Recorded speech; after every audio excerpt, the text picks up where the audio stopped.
got the frame assembled now. We've got columns going up. We've got the bottom 2x6 frame. We've got the holes in this front to back tube on the upper side.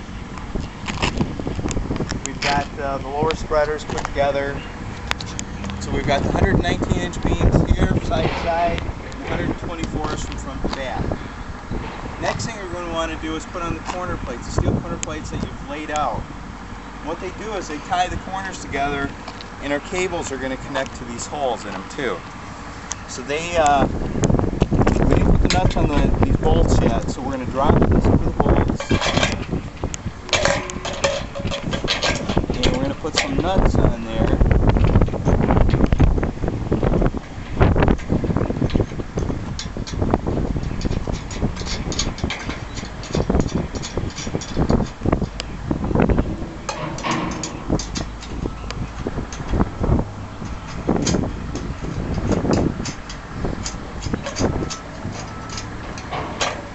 Go.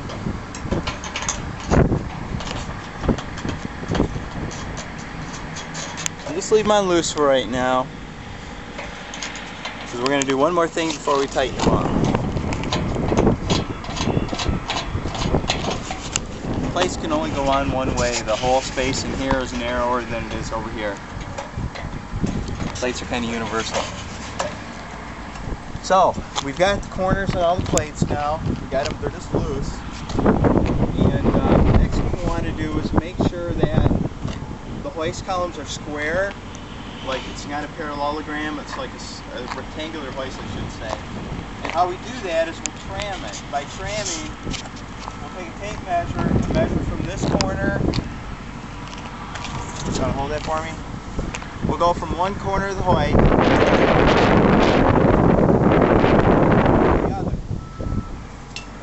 We'll go over to this corner here. We want to have equal measurements between the two. And if it's not equal, what you can do is you can push or pull one of the corners one way or the other, and you'll change dimensions. And stay equal dimension, then we can go ahead and tighten up those bolts. So let's do that. Let's get the bolts tightened up, and then we'll go on to the next thing we're going to do. Okay, the bolt that goes, remember that goes from front to back, there's an inside bolt here. There's nothing underneath that bolt. There's no extrusion. Here there's something under it, but there's nothing under here but a hollow space, so you don't want to crank that bolt too tight when you tighten it up. You'll see the aluminum dish a little bit. When you crank it down, that's fine. You don't need to go crazy with it. One thing about these whiz nuts that we use, we call them whiz nuts, serrated nut. A lot of times you can just tighten it from one side because the serrations in the nut will grab in on the back side. So a lot of times all you need is one wrench on one side. So just a little advice there. We are going to put on these are called stabilizers. And before we can do much more with the hoist, we need the stabilizers on.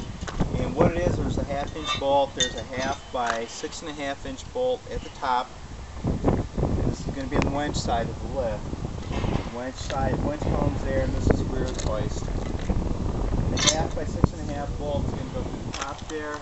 It's going to go through the top of the column like that. There's going to be a washer on this side. There, just like that. The bottom, it may be easier to take, there's a 3/8 by 2 3/4 bolt. It may be easier to come in from the back side because this tube may be welded one side or the other. So, and then down here we're going to use a 3/8 by 2 3/4 bolt, and it's going to be easier coming in from the back side here instead of going through the front, because this tube might be in the way to get a bolt through like that. So you use the 3/8 by 2 3/4 bolts, come in from the back side, and I'll put nuts on this side here. And I'd leave everything loose at this point. Do that on all 4 corners. Well, let's just do it on the winch side right now. You're going to have 2 3/4 bolts down here, and you're going to have the 1/2 by 6.5 up above. Now, once you get everything kind of put together, there's some diagonal braces that go on the side here.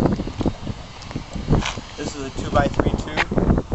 There's some plates on the bottom here. You could also use the 3/8 by 2 3/8 bolt. You sandwich 2 plates on the beveled side, mitered side of the tube like that.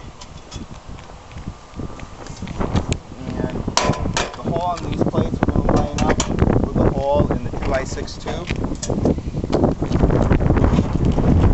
First of all, it might be easier to get the 1/2-inch bolt up here.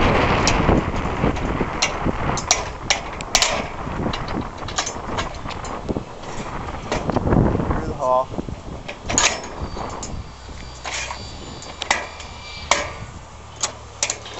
There we go.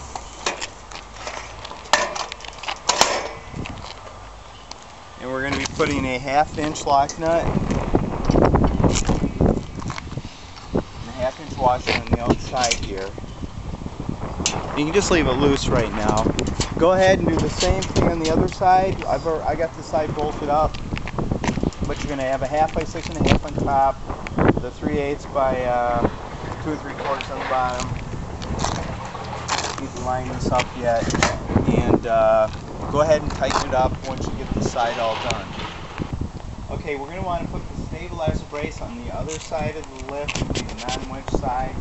To the left and right to the stabilizer to the beach. So the opposite that was on that corner will be going on this side. And we're going to use, instead of a 1/2 by 6 1/2, we're going to use a 1/2 by, well, I think it's 4 1/2. Yep, 1/2 by 4 1/2-inch bolt there. And put the stabilizer brace up there. Do it on the other side too. That will be the opposite hand unit. Go ahead and put your 3/8 by 2 3/4 in the bottom.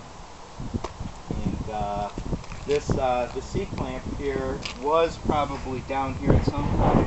It's moved up, and then that 1/2-inch by 4 1/2-inch bolt will go through the plate, through the C clamp, through the column, and we'll put a washer and nut on the outside here. Once you have that done, the front and back tube, it's 126 inches long, I believe. This is going to be bolting in these holes here in this this column clamp, C-clamp, column clamp. And I've got a bolt just temporarily in that lower hole. And all that's there is to help me put this together.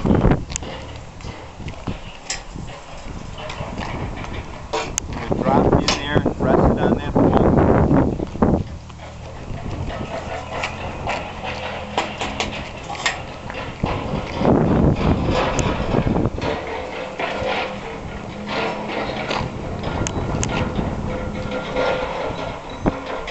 And there's a 3/8 by 3 that goes through here and through the through this tube here.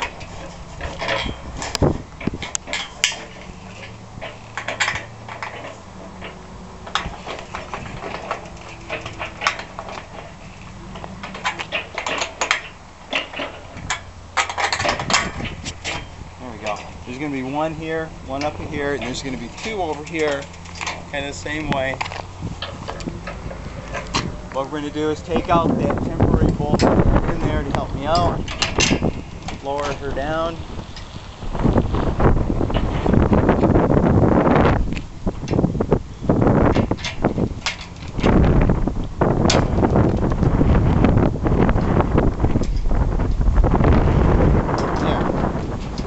Go ahead and tighten her up. You can put your 1/2-inch lock nut where these column clamps are, tighten them up. This side's all set.